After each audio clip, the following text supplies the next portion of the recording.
A little girl stood up from a wheelchair she'd been trapped in for 4 years. Nobody in that ballroom moved. Champagne glasses hovered midair. A chef froze with a tray balanced on his palm. And the most feared man in the city, a man whose name alone could clear a restaurant, stood there with his mouth open, watching his daughter run. Isabella Ricci hadn't taken a single step since the night a warehouse exploded and took away her ability to walk. Doctors said the damage was permanent.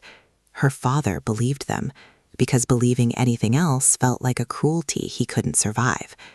So when she rose from that wheelchair mid-gala, stumbled across marble tile in front of 300 guests, and threw herself into the arms of a waitress nobody important had ever noticed, something in Matteo Ricci's chest cracked open in front of everyone. "The angel from the fire," Isabella whispered, over and over, into the shoulder of a stranger. Except she wasn't a stranger, not to Isabella. If you're new here, this is the kind of story we tell, the ones where a single moment rips the mask off everything a family thought it knew. Stick around, because what Matteo Ricci uncovers over the next few weeks doesn't just reveal who Lily Carter really is, it reveals who tried to destroy his family and why they've been standing beside him the entire time. Hit subscribe if slow burn mafia stories with real payoffs are your thing. You're going to want to be here for the ending. Let's go back 4 years to understand why this moment broke a man who never breaks. Matteo Ricci ran an empire built on discretion, shipping contracts that moved more than cargo, real estate deals that laundered more than money, a name whispered in rooms where powerful men decided who got to keep breathing. He wasn't a cartoonish villain. He was worse in a way. He was careful, controlled, the kind of man who could sit across from a rival at dinner, smile, and have that same rival disappear by morning without ever raising his voice. But none of that mattered on the night the warehouse on Fifth Dock burned. Isabella was 7. She'd snuck along with her nanny to see her father's boat come in, some childish excitement about the harbor lights reflecting on black water. Nobody ever fully explained what she was doing near that warehouse.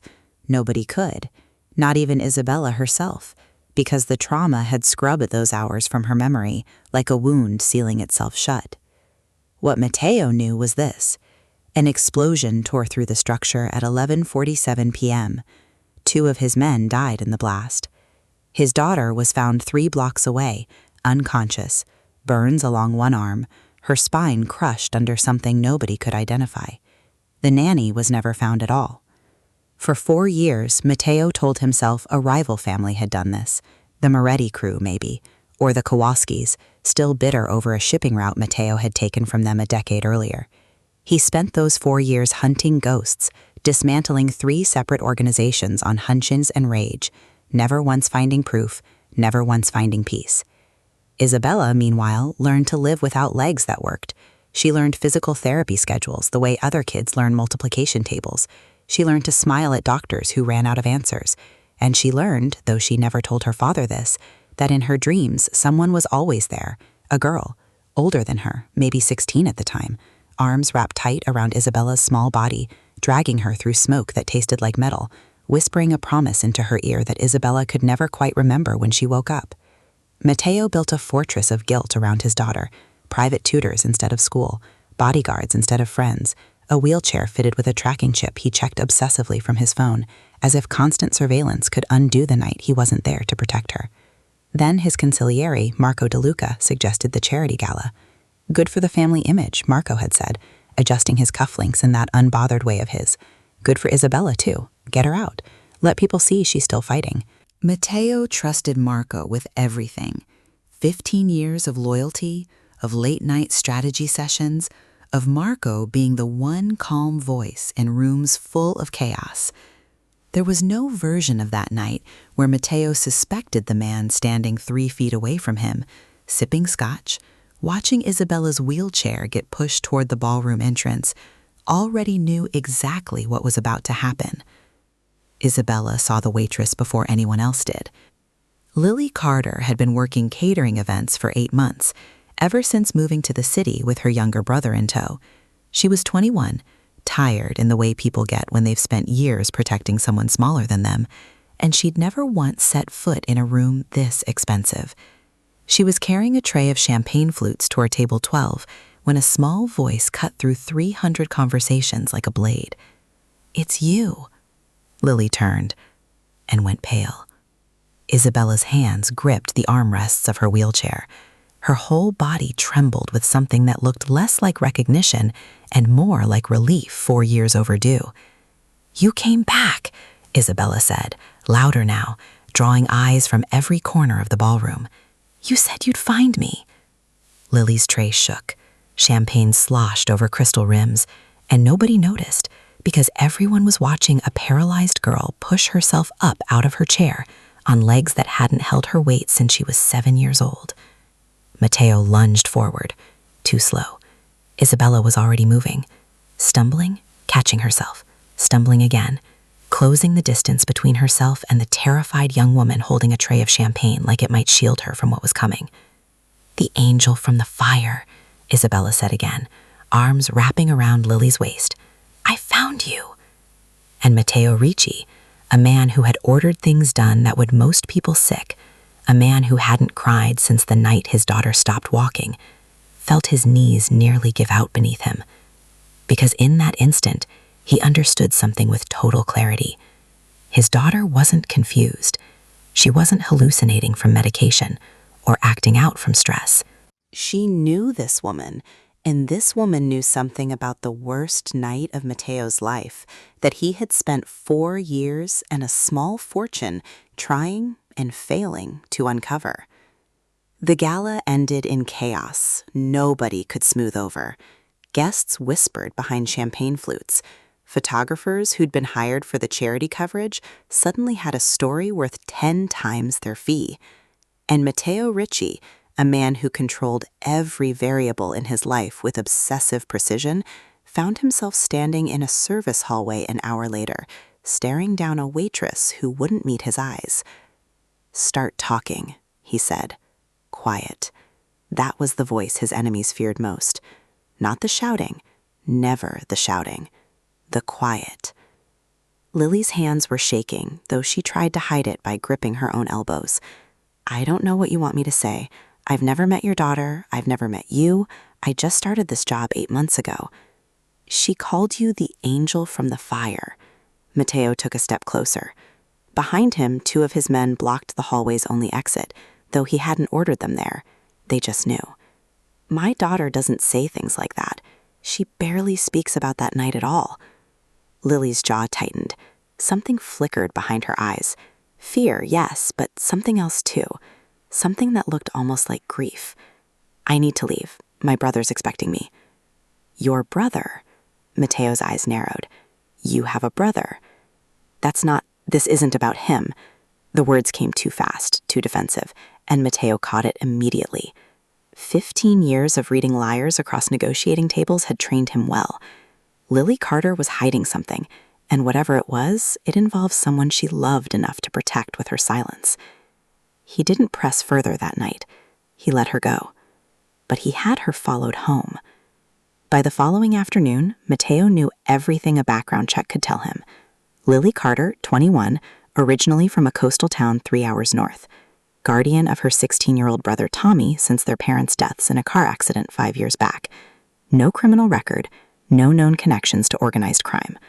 A work history that looked ordinary in every way, until Matteo noticed a 4-year gap, a period where Lily seemed to vanish entirely. No employment records, no lease agreements, nothing. The gap started the same month the warehouse burned. He should have confronted her with force. That was his instinct, honed over decades of running an empire where hesitation got people killed. But something about the way Isabella had clung to that woman, something about the desperate hope in his daughter's voice, stopped him. So instead, Matteo did something that surprised even himself. He offered Lily a job. Not catering, a private position, working directly with Isabella. Physical therapy support, tutoring assistance, companionship for a girl who hadn't had a real friend in 4 years. The salary he offered could have covered a decade of Lily's rent. "I don't need your money," Lily told him, standing in the doorway of his estate, arms crossed, refusing to step inside. "This isn't about money. It's about her." Mateo gestured toward the house, where Isabella waited by the window, watching the driveway with an intensity that broke something in him every time he saw it. "She hasn't smiled like that in years. Not once. Not until she saw you." Lily's resolve cracked, just slightly, at the mention of Isabella's smile, and Mateo, reading people was his one true gift, saw exactly the leverage he needed. Not threats, not intimidation, just the simple, devastating truth that his daughter needed her. "1 month," Lily finally said. "I'll help her. That's all this is."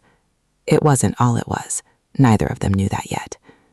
The weeks that followed rearranged something in Mateo Ricci that he thought had calcified permanently after the explosion. Lily approached Isabella's recovery differently than the physical therapists who came before her. She didn't treat Isabella like a patient to be fixed. She treated her like a person who happened to be relearning how her body worked. She sang off-key while helping Isabella with leg exercises. She let Isabella win at cards, then got competitive again once Isabella called her out on it. She brought Tommy over sometimes, and Mateo watched his daughter laugh at a teenage boy's terrible jokes with an openness he hadn't seen since before the fire. Progress came slowly, then suddenly. A wiggle of toes that hadn't moved in years. A moment of standing, unassisted, for 4 full seconds before collapsing into Lily's waiting arms, both of them screaming with joy loud enough that Mateo came running from his office, heart hammering, certain something was wrong, until he saw his daughter's face. He started finding reasons to be in the room during therapy sessions, then reasons to walk Lily to her car afterward, then reasons that had nothing to do with reasons at all. He simply wanted to be near her, near the warmth she carried into a house that had been cold for 4 years. "You're different when she's here," his sister Sophia told him one evening, watching Mateo linger in the hallway outside Isabella's room, listening to Lily's laughter drift through the door. "I haven't seen you like this since before Elena died." Mateo didn't answer. He didn't need to. The truth was simpler and more terrifying than anything in his criminal empire had ever been. He was falling for a woman he still couldn't fully trust, a woman whose 4-year silence sat between them like a locked door he hadn't found the key to yet. Marco DeLuca noticed the change too. He noticed everything. "You are getting attached," Marco said one night, swirling scotch in his glass, watching Mateo from across the study with an expression that might have looked like concern to anyone who hadn't known him for 15 years. "To someone we know almost nothing about." "I know enough," Mateo said. "Do you?" Marco's voice stayed level, but something in his eyes sharpened. "Because from where I'm sitting, this woman appeared out of nowhere, connected herself to your daughter through a story nobody can verify, and now she's got access to your house, your daughter, and soon apparently your heart. In my experience, people who show up that conveniently usually want something." Mateo didn't respond right away. Marco's words lodged themselves somewhere uncomfortable, a splinter he couldn't quite dig out. Because Marco wasn't wrong that Lily was hiding something. He just had no idea how badly he needed Mateo to believe it was something sinister. 3 weeks into Lily's new role, Mateo found the photograph. He hadn't been looking for anything. He'd been searching Isabella's old therapy files, trying to understand a medical term one of the specialists had used, when a folder marked 5th Doc Incident, Personal Effects caught his eye. Evidence collected from the scene, returned to him years ago by a detective who owed him a favor and never asked questions. Most of it he'd seen before: burned fabric, a melted shoe, photographs of the wreckage that he'd forced himself to memorize once, back when he still believed staring at horror long enough might make sense of it. But there was one photo he didn't remember, a security still, grainy and half obscured by smoke, time-stamped 11:52 p.m., 5 minutes after the blast. It showed a figure carrying a small child away from the burning structure, moving fast, ducking under a collapsed beam. The figure was a teenage girl, long dark hair, a distinctive scar along her forearm, visible even through the smoke-blurred image. Mateo had seen that scar 3 days earlier, when Lily reached across the dinner table to help Isabella cut her food. His hands went cold around the photograph. For a long moment he simply sat there, the study silent except for his own breathing, while 4 years of assumptions collapsed and rebuilt themselves into something entirely different. Lily hadn't just known something about that night. Lily had been there. Lily had carried his daughter out of the fire with her own hands and then disappeared without a word, without a phone call, without ever letting him know that the person who saved Isabella's life was real, was findable, was owed a debt Matteo could never repay. Instead, she'd let him spend 4 years destroying other men's lives, hunting phantoms, while she worked catering jobs 3 miles from his house. He should have felt gratitude. That's what surprised him most, sitting alone in his study at 2 in the morning. Underneath the fury building in his chest, there was something that felt dangerously close to betrayal, as if the not telling mattered more than the saving. He confronted her the next morning, before Isabella woke up, in the kitchen where Lily was making coffee like it was any other day. "You were there." His voice came out rougher than he intended. He set the photograph on the counter between them, sliding it toward her like an accusation given physical form. "The night of the explosion, you carried my daughter out of that building." Lily's whole body went still.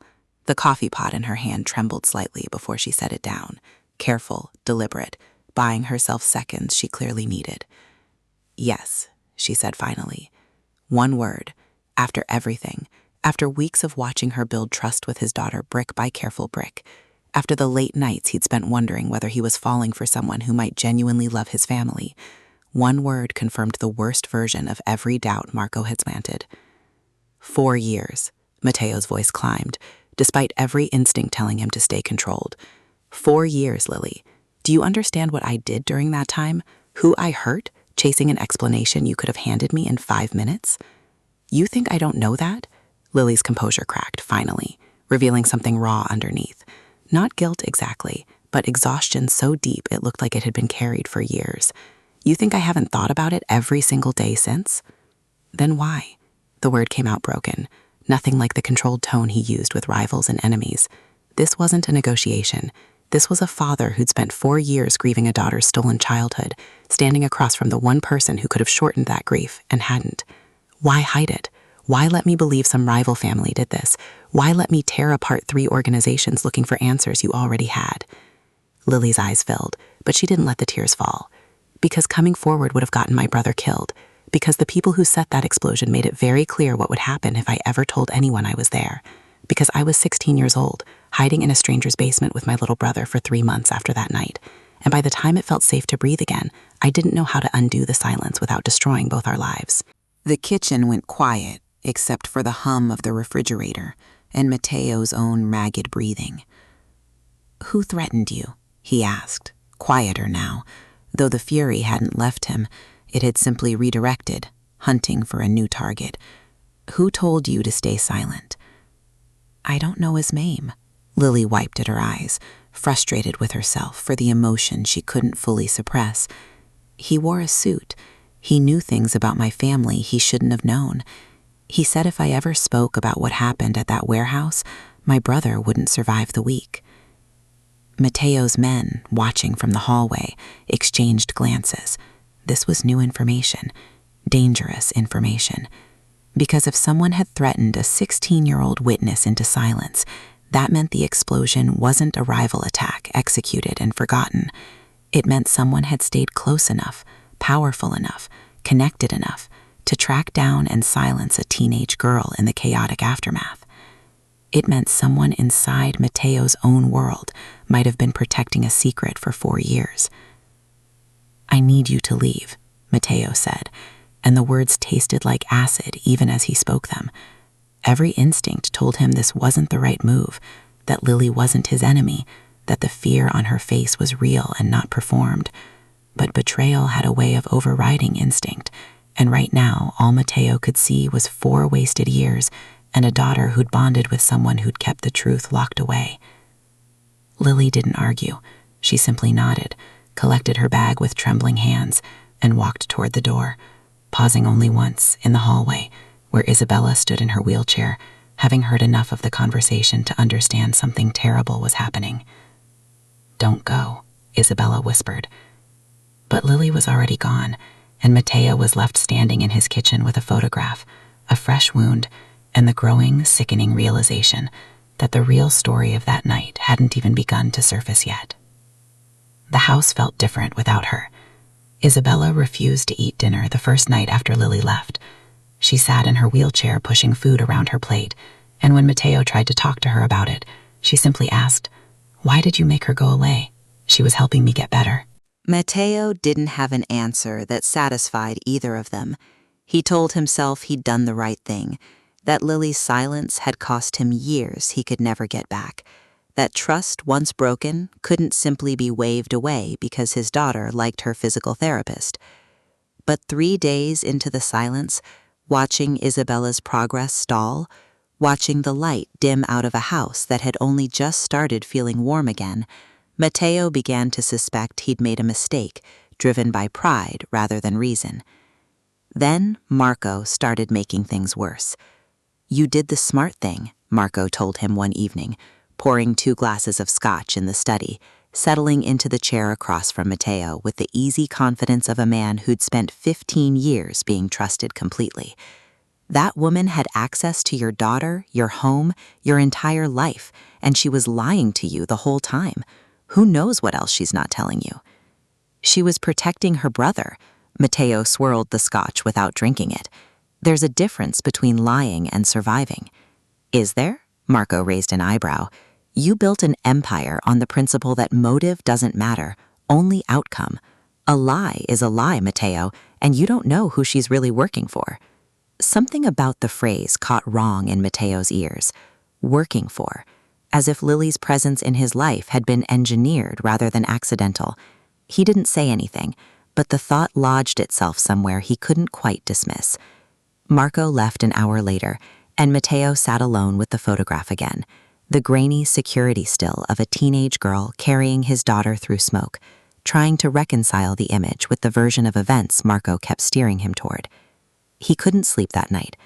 Around 2 a.m., restless and frustrated with himself, Mateo pulled every file connected to the 5th dock explosion out of storage and spread them across his study floor, like a man trying to solve a puzzle he'd given up on years ago. Insurance reports, detective notes, fire department analysis. He'd read through all of it a dozen times over the years, always searching for evidence pointing toward the Morettis or the Kowalskis, always coming up empty. This time he read with different eyes looking not for an external enemy, but for someone closer. The fire department's report noted something he'd glossed over before. The explosion's point of origin wasn't consistent with an external attack. No evidence of a bomb thrown from outside. The blast pattern suggested an internal source, something planted inside the warehouse itself, in a location that required prior access and knowledge of the building's layout. Very few people had that kind of access. Mateo's own security detail, his logistics team, and Marco, who'd personally overseen the warehouse's inventory rotation that entire month. Mateo sat back on his heels, the file trembling slightly in his hands. It wasn't proof, not yet. Coincidence could explain a lot, and 15 years of loyalty didn't unravel because of one uncomfortable detail in an old fire report. But the thought, once planted, refused to leave. He needed to talk to Lily again, not as an accuser this time, as someone finally ready to listen. He found her 3 days later at a small apartment above a laundromat, the kind of place that told him everything about how little his money had actually changed her life. Tommy answered the door first, 16 and wiry, immediately protective, stepping into the doorway like he intended to physically block Mateo Ricci from entering. "She doesn't want to see you," Tommy said. "I understand." Mateo held his hands up, palms open, a gesture he rarely made to anyone. "I just need 5 minutes. I owe her that much." Lily appeared behind her brother, arms crossed, wary but not entirely closed off. 5 minutes, she agreed, stepping past Tommy, pulling the door mostly shut behind her so they stood together in the narrow hallway. "I was wrong to throw you out," Mateo said. No preamble, no careful negotiation tactics. Just the truth, stripped down. "You saved my daughter's life, and I responded to that gift by punishing you for surviving a threat that would have terrified anyone. That wasn't fair." Lily's arms loosened slightly, though suspicion still lived in her eyes. "That's not why you're here. Not really." She was right, and Mateo respected her too much to lie about it. I think the explosion wasn't a rival attack. I think it was someone inside my own organization, someone with access to that warehouse, someone who's had every reason over the last 4 years to keep me chasing enemies who don't exist. Something shifted in Lily's expression. Recognition, maybe, or the particular relief of finally being believed. "The man who threatened me," she said slowly, "the one in the suit. I never saw his full face. It was dark, and I was terrified, and my memory of that night is fragmented in ways I've spent years trying to understand. But I remember his voice, calm, almost gentle, which somehow made it worse, like threatening a 16-year-old was just business to him." "Would you recognize the voice if you heard it again?" Lily hesitated, then nodded slowly. "Maybe. I think so." Mateo felt something settle into place. Not certainty, not yet, but the first real thread connecting 4 years of confusion into something that might finally unravel into truth. "I need you to come back," he said.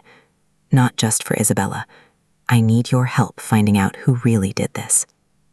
"And if it's someone you trust completely?" Lily asked, watching him carefully, as if testing whether he was prepared for an answer he might not want.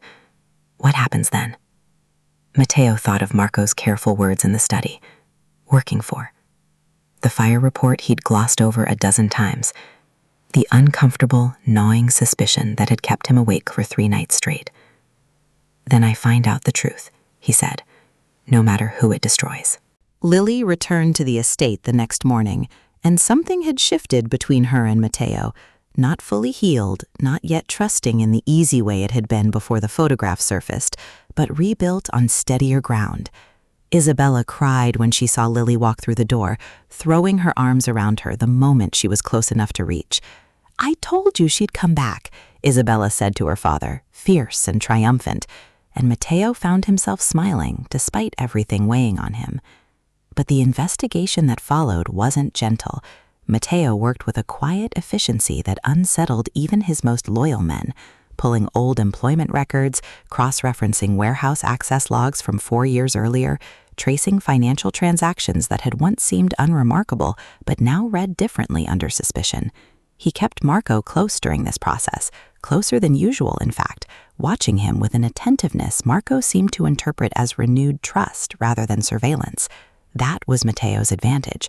Marco had spent 15 years being underestimated as the quiet, capable second-in-command, never the ambitious one, never the dangerous one. He'd built his entire position on being invisible in plain sight. Lily helped in ways she hadn't expected to. One evening, working late in Mateo's study, sorting through old event photographs from galas and business dinners spanning years, she stopped cold in front of one image. "That's him," she said, her voice suddenly tight, pointing at a photograph from a business dinner 5 years prior. "I don't recognize the face fully. It was dark that night, and I only ever saw pieces of him. But the way he's standing, his hands, that's the man who threatened me." The man in the photograph, positioned slightly behind Mateo's shoulder in the way a trusted advisor always stood, was Marco DeLuca. Mateo stared at the image for a long moment, feeling something inside him go very cold and very still. The particular stillness that had made him dangerous for 15 years, the calm before he made decisions that couldn't be undone. "Are you certain?" he asked. "Not completely." Lily's honesty, even now, even with everything on the line, struck Mateo as remarkable, but certain enough that I think you need to be careful. If it is him and he realizes we're close to the truth, he won't hesitate. He's had 4 years to build cover for himself. He won't let a waitress and a grieving father take that away without a fight. She was right, and the warning proved prophetic faster than either of them expected. 2 nights later, someone broke into Lily's apartment while Tommy was at a friend's house and Lily was working a late shift at the estate. Nothing was stolen, nothing was obviously disturbed, but a single object had been left on her kitchen table, placed with deliberate precision. A photograph of Tommy walking home from school, time-stamped that same week. No note, no threat spelled out in words. It didn't need one. Lily called Mateo immediately, her voice shaking in a way he'd never heard from her before, not even during their tensest confrontations. "He knows we're getting close. He's telling me he can still reach Tommy whenever he wants. Mateo had Tommy moved to the estate within the hour, under guard, no arguments accepted. Lily moved in as well, officially now, no longer commuting from the apartment above the laundromat. Isabella was thrilled by the arrangement, in the innocent way children find comfort in chaos they don't fully understand, thrilled to have Lily and Tommy both under the same roof, unaware of the danger circling just outside the estate's gates. Mateo, meanwhile, escalated his investigation with a ruthlessness that surprised even his most seasoned lieutenants. He pulled banking records tied to accounts Marco had access to. He interviewed former warehouse employees who'd been quietly paid off and relocated years earlier, men who'd taken hush money and disappeared rather than answer questions about that night. Piece by piece, a picture assembled itself that made Mateo's stomach turn with every new detail. Marco De Luca had orchestrated the explosion himself, not through some elaborate rival conspiracy, but through a single bribed dock worker paid to plant an incendiary device disguised as faulty electrical equipment, timed to detonate during a period when Isabella wasn't supposed to be anywhere near the warehouse. Her presence that night had been an accident, an unplanned variable that turned what was meant to be a controlled act of sabotage into a tragedy that crippled a 7-year-old girl. Marco's goal had never been about rival territory or shipping routes. It had been about Mateo himself, a man too consumed by grief and revenge to notice his own consigliere quietly consolidating power, redirecting operations, positioning himself as the indispensable steady hand, while Mateo chased phantoms across 3 different criminal organizations for 4 straight years.